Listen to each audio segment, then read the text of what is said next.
어제 대통령실의 발표 중에서 그런 내용이 있었습니다. 대통령실에서 브리핑할 때 네. 지금까지는 브리핑하는 사람이나 그 관계자만 비췄는데 네. 이제는 질문하는 기자들도 비추면서 카메라도 정설하고 전체를 다 볼 수 있게 하겠다. 네. 이런 발표가 있었습니다. 네. 의미가 있나요?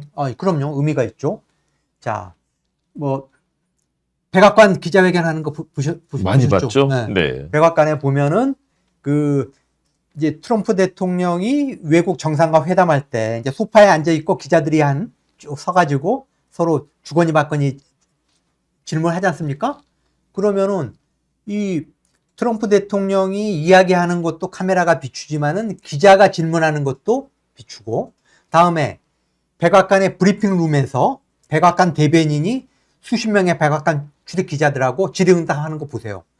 손 들고 대변인이 지명을 하면은 이제 질문하고 백악관 대변인이 답변하고, 또 지명해가지고 질문하고 답변하고, 이거를 여러 대의 카메라가 다양한 각도에서 비추면서 이 커뮤니케이션 하는 거를 생방송으로 보여주거든요. 그러니까 다 보여주는 거죠, 이제. 근데 우리나라는 자 보세요. 뭐 윤석열 때도 그렇고 박근혜 때도 그렇고 뭐 문재인 정부도 전 똑같았다고 생각하는데, 대변인이 이렇게 말하는 거, 기자가 뭐 질문을 해도 주로 대변인이 이 코멘트 하는 거를 카메라가 계속 잡아서 비춰주는 거예요.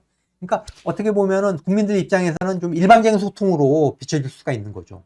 그래서 이게 이제 이재명 대통령이 의견을 냈다는 거예요. 우리도 좀 쌍방향으로, 우리가 이 시민사회 수석도 경청소통수석으로 바꿔서 지금 임명하려고 그러지 않냐. 국민과의 소통, 경청, 이거를 우리는 강조하는 정부다. 국민 주권 정부다. 거기에 걸맞게 대통령실 브리핑 시스템도 좀 바꿔보자. 근데 그거를 SNS에서 국민이 의견을 냈대요, 댓글로. 그렇죠. 댓글로. 아니, 미국의 백악관 같은 데 보면은 기자랑 이렇게 자유롭게 질의응답하고 그거를 다 여러 각도에서 이렇게 보여주는 거 보니까 너무 좋더라. 정말 기자라는 게 누굽니까? 국민들의 알 권리를 대변하는, 그래서 역할을 수행하는 사람이잖아요. 어떻게 보면 국민의 대리인이거든요, 기자가. 그렇기 때문에 기자와 백악관 대변인이 자유롭게 소통하는 거는 국민과 대통령이 소통하는, 백악관 대변인은 또 트럼프 대통령의 입이잖아요. 그러니까 그렇죠. 트럼프 대통령을 대변하는 백악관의 입, 백악관 대변인과 그다음에 미국 국민들의 알 권리를 지키기 위해서 일을 하는 백악관 출입 기자들이 자유롭게 커뮤니케이션 하는 걸 지켜보니까 너무 좋더라. 그걸 딱 댓글을 보고 이재명 대통령이 야, 이거 괜찮다. 우리도 한번 시도해보자라고 주문을 해가지고 이제 카메라 4대를 추가로 구입을 해서 우리도 백악관에서 그걸 자유롭게 이렇게 그 대변인과 기자들이 소통하는 모습을 이제 조금 있으면 곧 볼 수 있을 것 같습니다. 야, 그러니까 이재명 대통령이 이 관련되는 우리 대통령실의 브리핑 관련해서 댓글에 나온 국민의 의견을 그렇죠. 보고 야, 우리 합시다. 그렇죠. 지시해서 이루어진 거잖아요. 그렇죠. 그러니까 결국은 국민과 대통령 그리고 대통령실이 지금 소통했다. 그렇죠. 이게 커뮤니케이션이 서로 되는 거잖아요. 그렇죠. 과거는 상상할 수 없는 일 아닙니까? 그렇죠. 우리 윤석열이나 윤건희 정권에서 윤석열이나 박근혜 정부에서는 상상할 수 없는 일이죠. 야, 윤건희 잘 갔습니다. 정말 잘 갔고 역시 좋은 대통령이 왔습니다. 이렇게 국민들이 이렇게 건의하는 내용들을 받아서 직접 실행하고 또 국민들이 직접 야, 어느 기자가 어떤 질문하는구나, 어떻게 답변하는구나, 이거 볼 수 있는 거잖아요. 예, 그렇죠. 미국에서 저도 기억나는 게 조지 부시 대통령 때 헬렌 토마스라고 90세가 넘어서도 부시 대통령하고 서로 설전을 주고받아요. 부시 대통령이 바로 그러니까 대통령 아니잖아요 하면서 이게 전 세계에 생중계돼서 이 헬렌 토마스라고 하는 이 여기자가 전 세계적으로 유명한 여기자죠. 지금은 돌아가셨지만요. 그렇죠. 백악관의 최장수. 그러니까요. 출입 기자로 아주 유명했던. 그러면 이제 우리도 그런 장면을 볼 수 있겠네요. 그렇죠. 조금 있으면은 이재명 대통령 브리핑하시고, 고재학 뉴스버스 고문 질문하시고 서로 이렇게 주고받으면서 보면, 야, 이거 뭔가 이 기분이 좋아지는데요. 그렇죠.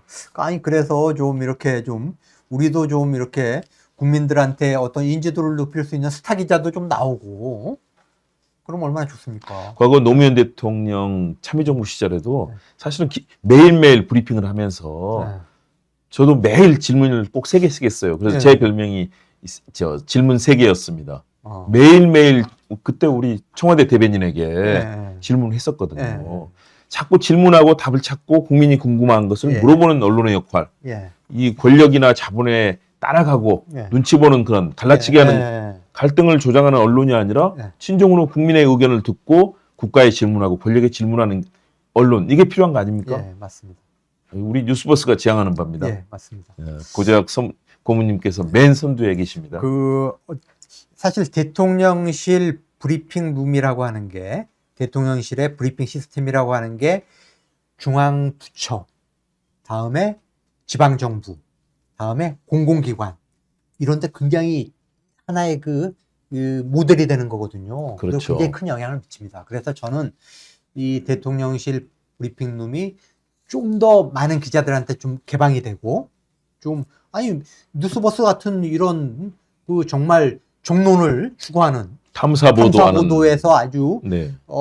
성과를 올린 이런 뉴스버스 같은 매체 기자들이 가야죠. 기자들이 그렇죠. 대통령실 브리핑룸에 한 켠에 앉아가지고 날카롭게 질문을 하고 또 답변을 이끌어내고 하여튼 조금 너무 기존의 레가시 미디어 기자 수가 많은 이런 데만 배려하지 말고 뉴스버스와 같은 그런 강소 매체한테도 좀 기회가 열렸으면 좋겠습니다. 야.